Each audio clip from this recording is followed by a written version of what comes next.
Serie de enseñanza de 2 lecciones titulada Los últimos días según Jesús.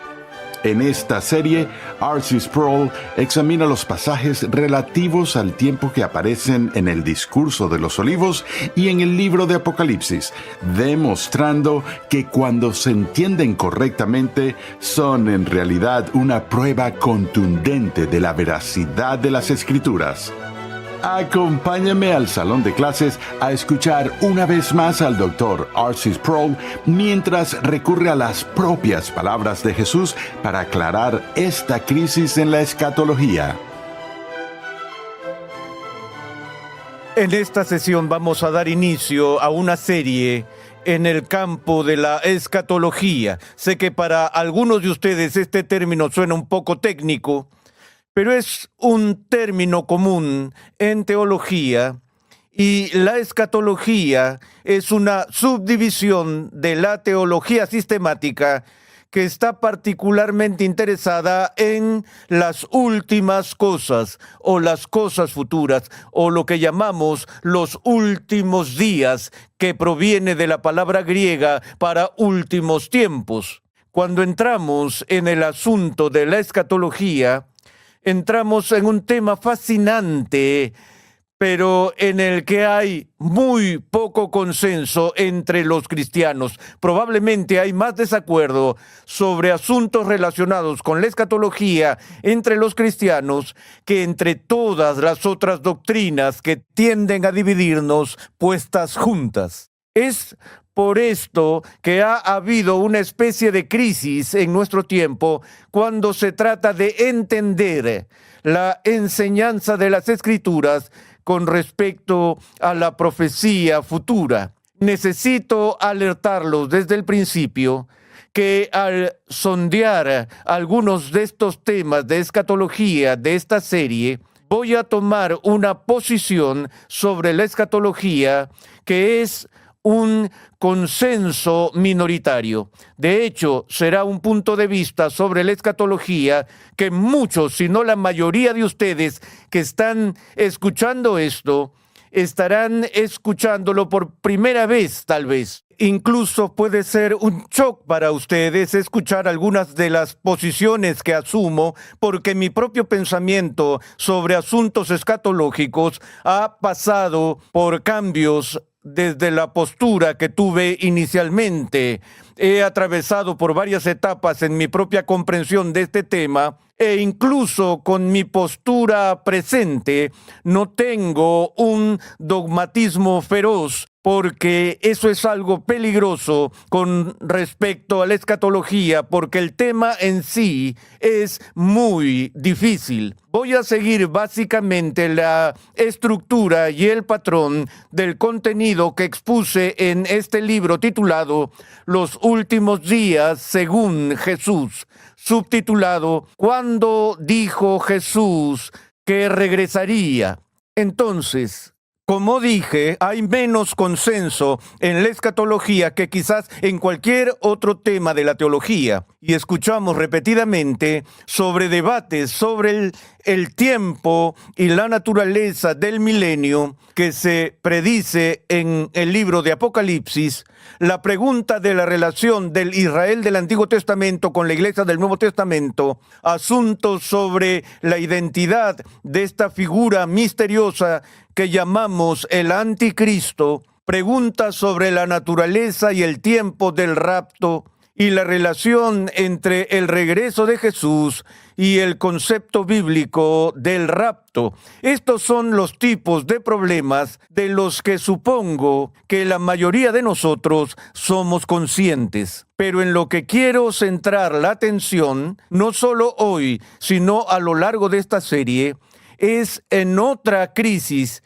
de la escatología que a menudo se pasa por alto o se ignora dentro de los círculos evangélicos de la Iglesia cristiana, crisis que pienso que es la más grave de todas con respecto a nuestra comprensión de la profecía futura. Esa crisis tiene que ver con el asunto de la credibilidad y tiene que ver con la credibilidad de dos objetos distintos. En primer lugar, tiene que ver con la credibilidad y confiabilidad de la Biblia misma, como trataré de mostrarles. En segundo lugar, tiene que ver, más importante aún, con la credibilidad de Jesús mismo. Es por eso que me preocupa ver lo que Jesús enseñó sobre las últimas cosas. No voy a cubrir muchos de los temas comunes de la escatología, interpretaciones, por ejemplo, del libro de Daniel y las 70 semanas del Antiguo Testamento y ese tipo de temas, porque me voy a centrar más en el Nuevo Testamento y específicamente en la enseñanza de Jesús. Por esta razón, el punto que a menudo se pasa por alto entre los evangélicos es que durante los últimos 200 años ha habido un ataque sin precedentes contra la confiabilidad de las Escrituras. Ahora, no es que nunca hubo crítica de la Biblia antes de la Ilustración, pero desde esa era hubo un crecimiento radical de críticas dirigidas contra la credibilidad, la confiabilidad de los documentos bíblicos.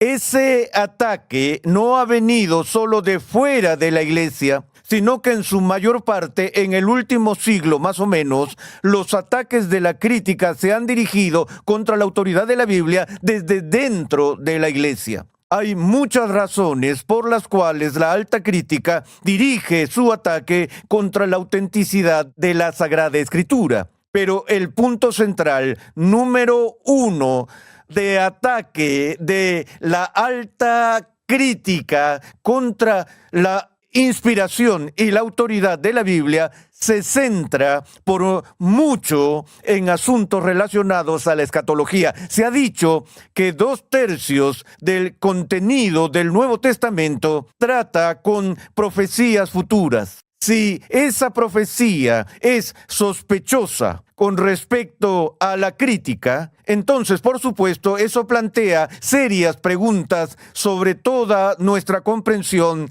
de la naturaleza y credibilidad de la Biblia. Solo les daré una pequeña anécdota personal en términos de mis propios antecedentes y estudios. Cuando era estudiante de seminario en una institución que no era conocida por su pasión por la ortodoxia cristiana, en la que estaba expuesto a la mayoría de las teorías radicales de nuestros días con respecto a la Biblia, parecía que no había fin para que los profesores criticaran la integridad de la Biblia, en particular con respecto a las predicciones encontradas en el Nuevo Testamento con respecto a la venida de Cristo y los eventos futuros que la rodearon. Como digo, los críticos se centraron en estos temas en su ataque a la confiabilidad de la Biblia. Aún más importante que el asunto de la credibilidad de la Biblia es, por supuesto, la credibilidad de Cristo mismo.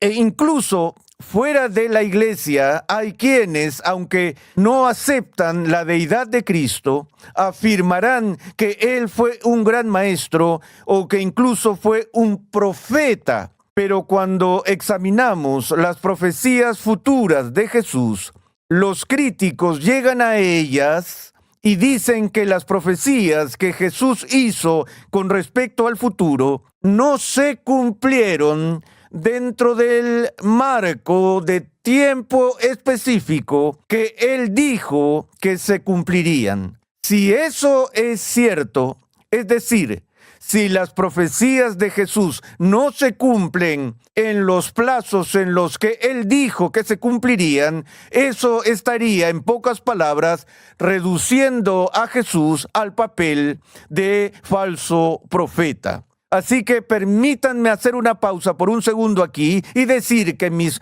dos mayores preocupaciones al abordar estas preguntas de la profecía del Nuevo Testamento son lidiar con el ataque crítico contra la Biblia por un lado y contra la enseñanza de Jesús mismo por el otro. Permítanme ilustrar este problema tal como lo descubrimos, no solo entre los estudiosos bíblicos que veremos más adelante, sino como se resume para nosotros en la famosa crítica dirigida al cristianismo por el filósofo británico Bertrand Russell. Russell publicó un pequeño libro titulado ¿Por qué no soy cristiano? Y en ese libro dio una serie de críticas contra el cristianismo histórico, contra los argumentos para la existencia de Dios y demás, pero centró su atención en la importancia central de Jesús para el cristianismo histórico.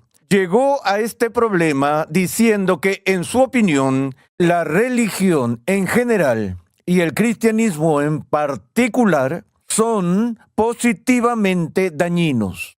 El impacto neto de la religión en la raza humana y la seguridad de la cultura y la civilización, según Russell, ha sido negativo.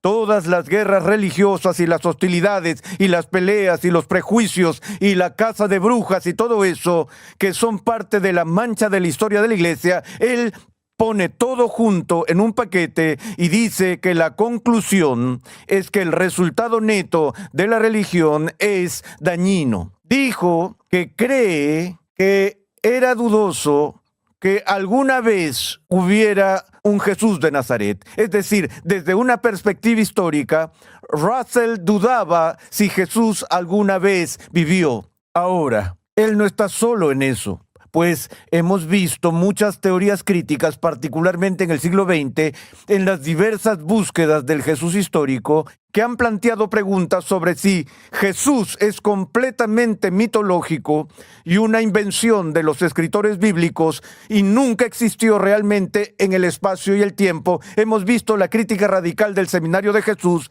incluso en nuestros días, que juega alrededor de los bordes de este tipo de pensamiento. Sin embargo, al mismo tiempo, Bertrand Russell hizo una distinción entre el verdadero Jesús histórico, que no cree que podamos conocer, y el Jesús que se nos presenta en la literatura del Nuevo Testamento, particularmente en los Evangelios. Ahora, él tenía algunas cosas buenas que decir sobre Jesús. Tenía un cierto grado de respeto por el carácter moral de Jesús, al menos el Jesús que aparece en los documentos del Nuevo Testamento. Encuentro eso algo fascinante como paréntesis, porque incluso a los críticos más feroces del cristianismo les resulta difícil atacar la integridad personal del Jesús del Nuevo Testamento. En una ocasión, George Bernard Shaw estaba criticando a Jesús por enseñar una de las cosas que enseñó. Dijo que en esta ocasión en particular Jesús no se comportó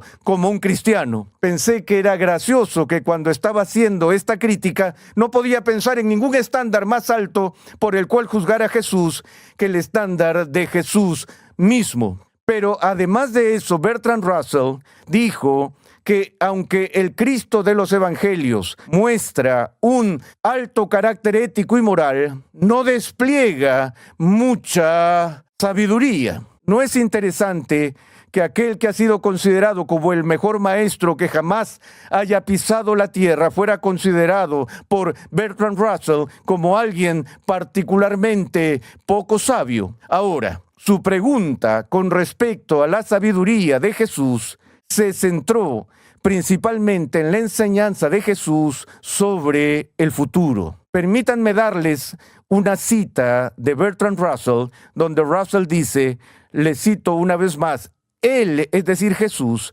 ciertamente pensó que su segunda venida ocurriría en nubes de gloria antes de la muerte de todas las personas que vivían en ese momento. Jesús ciertamente pensó que su segunda venida ocurriría en nubes de gloria antes de la muerte de las personas que vivían en ese momento. Esa es la crítica principal de Bertrand Russell. Debo agregar que esa es la crítica principal de los críticos bíblicos y los estudiosos bíblicos de los últimos 200 años. Es decir, que Jesús pensó y enseñó que Él regresaría, que aparecería, que Él vendría de nuevo, que su parusía, su venida o manifestación de sí mismo, ocurriría dentro de un cierto marco de tiempo.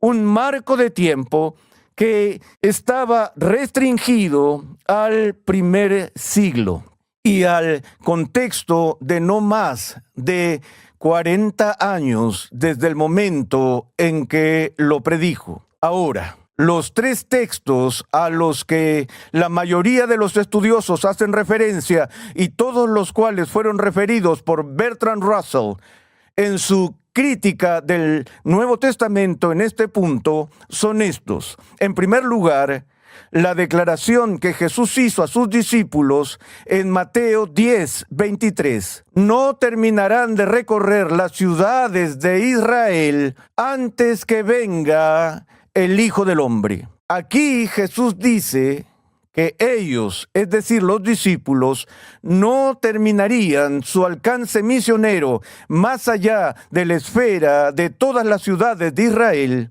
antes del Hijo del Hombre. Y el Hijo del Hombre es un título, obviamente, que es la autodesignación favorita de Jesús. Él está hablando claramente de sí mismo aquí, hasta que venga el Hijo del Hombre. De nuevo, ¿cuánto tiempo le tomó a la iglesia primitiva terminar su misión de difundir el evangelio a través de las ciudades de Israel? Mucho antes del fin del primer siglo.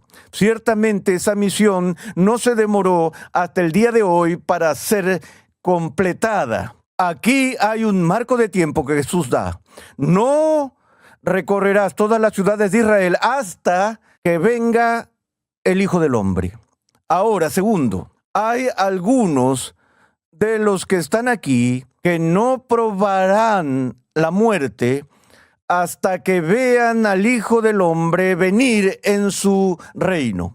De nuevo, Jesús se dirige a sus contemporáneos y a aquellos que se acercan para escucharlo hablar. Él hace esta declaración. Algunos de ustedes, Él no está hablando de nosotros, Él está hablando a las personas que estaban allí escuchando su profecía. Él les dijo, algunos de ustedes no probarán la muerte hasta que vean al Hijo del Hombre venir en su reino. Vamos a ver eso más adelante y, por supuesto, hacer la pregunta inmediatamente, ¿qué quiere decir Jesús con venir en su reino? ¿Se estaba refiriendo a su segunda venida o se estaba refiriendo a algún otro evento? Esa es una de las preguntas que examinaremos. Pero por ahora, solo recuerda que este es el segundo texto que Bertrand Russell cita como evidencia del fracaso de las profecías de Jesús para cumplirse. La tercera, que es quizás la más problemática de todas, y la que nos esforzaremos mucho en examinar en esta serie, es la declaración que encontramos en el Evangelio de Marcos, capítulo 13, versículo 30, en la que Jesús declaró a sus discípulos, después de haber hablado con gran detalle sobre su venida en gloria, que Él dijo, cito, «En verdad les digo que no pasará esta generación hasta que todo esto suceda». Esta generación no pasará hasta que todo esto se cumpla o suceda. ¿Cómo tomamos esto? La forma en que los estudiosos evangélicos han manejado estas referencias de tiempo ha sido, en muchos casos, mucho menos que satisfactorio. Y ciertamente no satisfactorio para los críticos que dicen que el significado claro y obvio de las palabras de Jesús en estos textos es que Él tenía la intención de manifestarse, de venir de nuevo en gloria, en el marco de no más de una generación. Y en términos hebreos, una generación es de aproximadamente 40 años. Además de estos tres textos críticos, Russell y otros señalan una serie de otras declaraciones en las Escrituras que indican que la iglesia primitiva la comunidad apostólica, ciertamente el apóstol Pablo, que todos estos escritores tenían un sentido de urgencia sobre la cercanía o la inminencia de la venida de Cristo. Sin embargo, según los críticos, esas cosas que Cristo predijo que ocurrirían en un lapso de 40 años no han ocurrido, incluso hasta el día de hoy. El libro de Apocalipsis, que es la fuente favorita para la especulación sobre asuntos futuros y el regreso de Jesús, también contiene referencias de marcos de tiempo que veremos que hablan de aquellos asuntos que deben suceder pronto. Si el libro de Apocalipsis, en la mayor parte de su contenido, se refiere a la consumación final del reino de Cristo y su aparición final en la historia, es difícil ver, ya que han pasado 2000 años desde que se escribió este libro, independientemente de la manera en que examinemos esto, que lo que se prometió que tendría lugar en breve, difícilmente puede tomar 2000 años y aún así ser considerado como breve, a menos que espiritualicemos estas palabras y hablemos de que un día a los ojos del Señor son como 1000 años y por tanto solo han pasado 2 días desde que se dio esta profecía y etcétera. Pero a la luz de la enseñanza de los documentos del Nuevo Testamento, está claro que la iglesia primitiva, la comunidad cristiana primitiva, tenía este sentido urgente de expectativa. Por supuesto, los críticos dicen que cuando el tiempo empezó a pasar y estas cosas no ocurrieron como se había predicho, se hicieron ciertos ajustes a sus expectativas, de modo que a medida que aparecen los libros posteriores del Nuevo Testamento, quedó más espacio abierto para una larga brecha en la historia antes de que tengan lugar los tiempos de cumplimiento.